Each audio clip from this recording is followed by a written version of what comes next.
Depuis quand travaillez-vous pour le service des espaces verts de Montbéliard? Alors, pour le service des espaces verts, ça va faire 30 ans bientôt. Je suis au service. Donc, j'ai commencé à la base, jardinier, et maintenant je suis directeur du service espaces verts. Ah, d'accord. Vous avez monté des chevaux. Depuis tous, depuis 30 ans.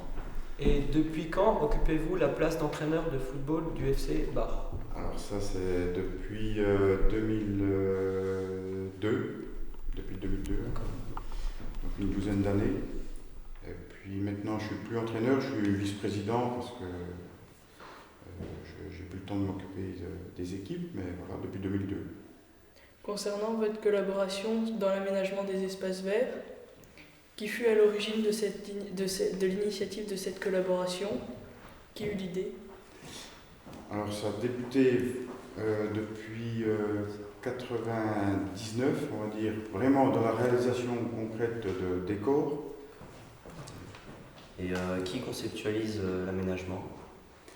Tout dépend, on le réalise, par exemple, je me rappelle en 2000, il y a eu un gros décor de réaliser sur le rond-point de Lisbourg, entrée de ville de Montbéliard.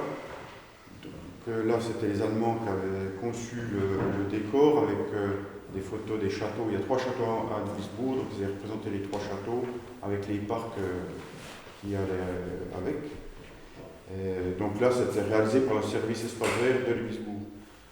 Et des fois, selon les tendances ou selon ce qu'on a comme idée, c'est nous qui réalisons un décor à Lisbourg. Et le concept d'aménagement doit-il être soumis à la ville? Oui, le maire, forcément, on en parle aux élus. Et donc la décision est prise par le maire qui valide ou non, si pour X raison, le décor. Et une fois qu'il y a la validation de la municipalité, on réalise le décor prévu. Et est-il arrivé que des propositions d'aménagement soient-elles refusées? Ça a été, disons, aménagé différemment, oui, parce que l'aménagement prévu était soit coûteux, soit une mise en œuvre un peu trop importante. Donc on revenait tout le temps des décors assez simples, faciles à mettre en place. Et combien de temps dure une période de travail d'aménagement d'espace vert? En général, c'est sur maximum une semaine. On prévoit 3-4 jours de travail, maximum 5 jours. Et vous travaillez beaucoup avec des collègues allemands? Oui, alors ce soit des jardiniers de la ville de Lisbourg allemands qui viennent à Montbéliard, 3-4 jours ou 5, ou alors des jardiniers français de la ville de Montbéliard qui partent à Lisbourg. Avez-vous eu l'occasion d'obtenir un aperçu des méthodes de travail du service partenaire allemand? On échange, oui, évidemment, on échange quand on est là-bas, puis qu'on travaille avec les jardiniers allemands, on échange sur leur durée de temps de travail, comment ils fonctionnent, et puis même au niveau des salaires, ça va comparer ce qu'ils gagnent par rapport à un jardinier en France. Et puis, oui, dans la façon de faire, ils ont une approche beaucoup plus écologique de l'entretien, espace vert, qu'on applique de plus en plus aussi en France, parce que dans la tonte, ils tondent moins souvent les pelouses, ils laissent plus facilement les herbes s'installer, moins de produits phytosanitaires. Donc ils ont une approche plus écologique, donc on essaye de se calquer sur eux, et puis de toute façon, c'est vers ce à quoi on s'oriente. Concernant votre agence sportif, depuis combien de temps le partenariat entre le FC Barth et le club de foot de Levisvaux existe-t-il? Depuis 2009, vraiment, on a des échanges, on avait répondu à une invitation. C'est-à-dire pourquoi le FC Barth? Parce que c'est un club du pays de Montbéliard, mais au début ça devait être un club de Montbéliard, de foot. Mais les 2 clubs, voire les 3 clubs de Montbéliard ont décliné l'invitation. Et il fallait absolument une équipe pour participer à une semaine de partenariat, parce que la ville de Levisbourg avait invité un club de foot gallois, du Pays de Galles, un de Jeff Patoria, ukrainien, et Montbéliard, donc on représentait la ville de Montbéliard. Le FC Bar représentait Montbéliard. Et depuis, on a des échanges, on organise des tournois, un tournoi chaque année à Montbéliard où une équipe de Duisbourg vient, et également le FC Bar une fois par an à Duisbourg. Et en 2010, André Boyard a redonné de l'impulsion au second tournoi de football international de FC Bar. Avez-vous déjà discuté avec l'organisateur du premier match entre les équipes de Ludwigsburg et de Montbéliard après la guerre? Oui, donc je connaissais bien André Boyard, puisque je le connaissais même d'avant, ce 2010. Et c'est vrai que lui, il était à l'initiative du premier match, parce qu'il était entraîneur du FC Sochaux Montbéliard, de la section jeunes, et il avait organisé en 1951, je crois, en décembre, un match contre FC Sochaux Montbéliard contre les jeunes de Ludwigsburg. Et ça, il faut bien se repositionner dans le temps. C'était seulement 6 ans après l'armistice de la guerre. Et c'était pas évident pour lui d'aller là-bas et d'organiser ce match. Mais ça a lancé les prémices du jumelage et de l'amitié franco-allemande. Oui, est-ce que d'une certaine manière, il vous a motivé de rencontrer les joueurs de Ludwigsburg? Oui, parce que c'était déjà un passionné de football. Et puis, il était attaché aussi à l'Allemagne. Il parlait déjà très bien la langue allemand, puisque c'était un Suisse allemand, lui. Et il aimait surtout les jeunes, et il souhaitait que les jeunes se rencontrent d'une manière amicale. Et par le biais du football, c'était porteur. Est-ce que de vieux ressentiments ont-ils surgi pendant ou après le jeu entre les équipes françaises et allemandes? Par exemple, l'idée d'une revanche pour 82?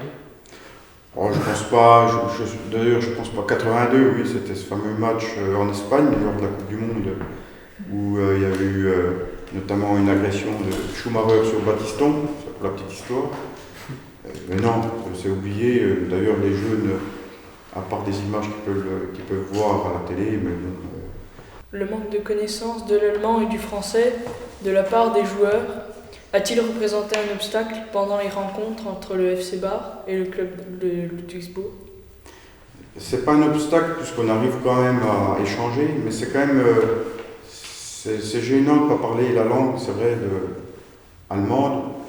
Alors, les remarques que j'ai pu faire ces dernières années, c'est que les élèves allemands parlent souvent un peu français.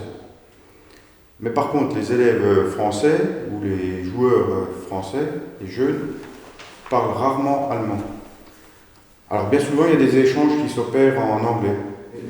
Finalement, ce n'est pas un obstacle puisque le jumelage se fait quand même, les relations se font quand même. Donc, ça pourrait être un obstacle, mais ça ne l'est pas. C'est juste des fois gênant, mais on arrive à se comprendre. Et maintenant, concernant la cuvée du jumelage de Montbéliard. En 2008, 407 ont été plantés à Montbéliard pour obtenir une cuvée de rose Montbéliard Ludwigsburg. Avez-vous pu obtenir quelques déclins de raisins depuis? Alors oui, en effet, en 2008, on a planté 400 pieds de vigne. Il y avait 100 pieds de Riesling, 100 pieds de Sylvaner, et 100 de Trollinger et 100 de Lamberger. Mais on s'est rendu compte depuis 6 ans que c'est très difficile de maîtriser la technique de la vigne et la production surtout.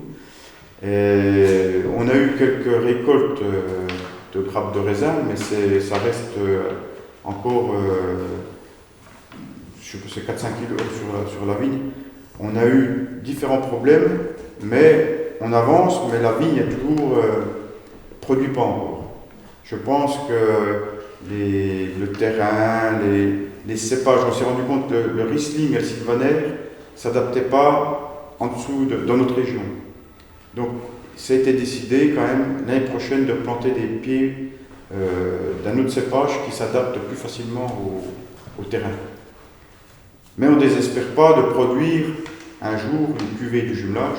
Donc le but c'est de produire, parce qu'à Montbéliard il n'y a pas de cave, donc c'est de produire le raisin, mais le raisin sera transporté à Ludwigsburg et vinifié dans les caves du duc de Württemberg. À vos yeux, est-ce que Ludwigsburg a changé positivement ou négativement au cours des années?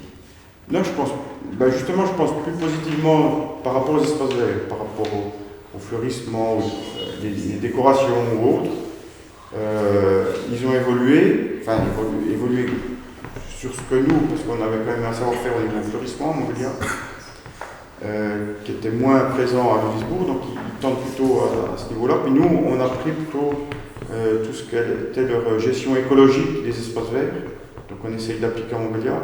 Donc en fait, oui, on évolue ensemble, et puis de ce qu'on peut observer là-bas, on essaie de l'appliquer en France, à Montbéliard, et finalement ça fonctionne. Et grâce aux rencontres que vous avez faites au cours de ce partenariat, gardez-vous une image de l'Allemagne différente de celle qu'on véhicule dans les médias, le cliché habituel que les Français ont l'habitude de voir? Oui, moi j'en ai une bonne image d'Allemagne. Franchement, c'est les gens de Ludwigsburg, à chaque fois dans les échanges, que ce soit par rapport au jardin ou par rapport au foot, c'est tout le temps des gens sympathiques. Alors je ne sais pas si ça vient que c'est un pays de vin, parce qu'il y a beaucoup de vignes là-bas, alors sûrement on doit aimer écouter le vin et la bière, évidemment, et puis ça aide aux échanges, mais je pense qu'il y en a une part qui est liée à ce phénomène, mais c'est des gens très sympathiques. Ouais.